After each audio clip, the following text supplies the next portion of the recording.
In this next tutorial, we're going to take a look at how to define relationships for the database. In the prior tutorial, when we created a query and saved it, if you remember, we had to define the relationships or how each table is related to each other by identifying fields that each table have in common. Instead of doing this each and every time for each and every query that we set up, we can instead define the relationships one time for the database as a whole.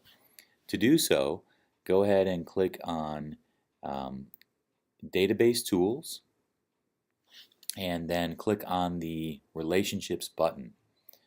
When you pull up the Relationships button or pull up the relationships for the database, you'll see an empty page or an empty screen with nothing in it.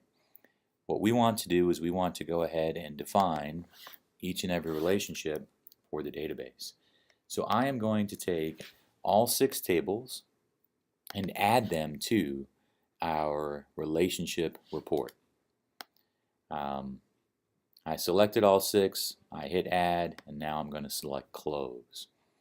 There are a couple of different tables that serve as the hub or the center of this particular database, and they are the sales order table and the employee table.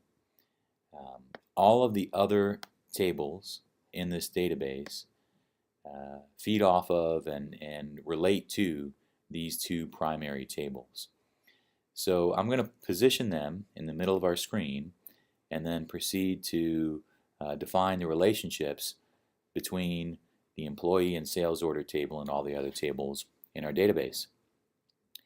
So I'll start with the employee table, and we saw previously the employee table is related to both the department table and the region table. So I'm going to go ahead and join those 2 by finding the field that they each have in common. So we see the primary key in the department table is called Department ID. That field is stored as a foreign key in the employee table under a name of department. So I can just click, hold, and drag, and 2 fields automatically join. In this case, it gives me a dialog box. Go ahead and select the button to enforce referential integrity. What enforcing referential integrity does is it ensures that anytime we delete a record from one table, any related corresponding records are also deleted. So for example, let's say we deleted the department name and the department called South. By enforcing referential integrity, when I delete the department called South, it will go through the employee table and delete all records that have a department name of South as well. So we don't end up with any orphaned documents or orphaned records that no longer make sense. So I'm going to create that relationship. We're going to do region to region ID. Again, we'll enforce referential integrity. We create the relationship. If you'll notice on the screen, it's also displaying the type of relationship. So we see a one-to-many relationship between a department and employee, and a one-to-many relationship between region ID and employee. So each one region has many employees working in it. Each one department has many employees working in it. All right, so for my final join for my employee table, I need to somehow join my employee table to the sales order table. I can do so by finding a field that they each have in common. Remember, when we are joining or relating tables to each other, we're looking for a field that's going to contain the same data value in each table.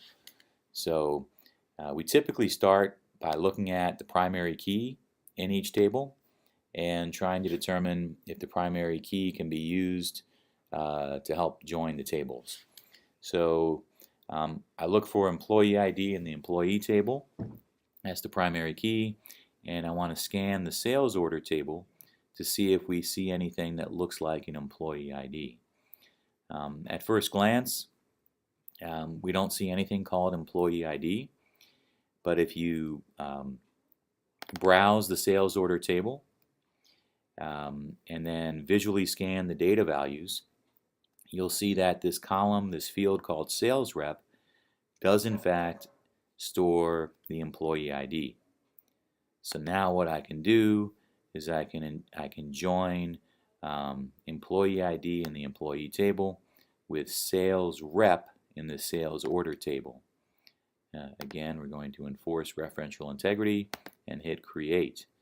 And now I've joined my employee table to my sales order table. The final two joins are to join and get the details of my sales orders. So the sales order table is the single largest table. It has 97,029 records. Each one of these records corresponds to a sales transaction. So just kind of reading the first record, we see on January 1st, 2014, there was a product with an ID of 30,100. It was sold to customer 1000002. There we see the customer PO. We see the sales rep that sold the product, 9000501. We see the quantity of the particular order, so 1 unit of this product was bought, and we see the price was $300. So this is a large amount of data, and most of it's numeric at this point. So it's very difficult for a person or a human being to make sense of this data. So what we would like to do is we're going to create queries to make this particular information more meaningful, more readable to a human being. And to do that, we need to define all of our relationships. So to get the sales order details for the product name, I can join my product ID with my product ID in the product table. So these happen to be named the same.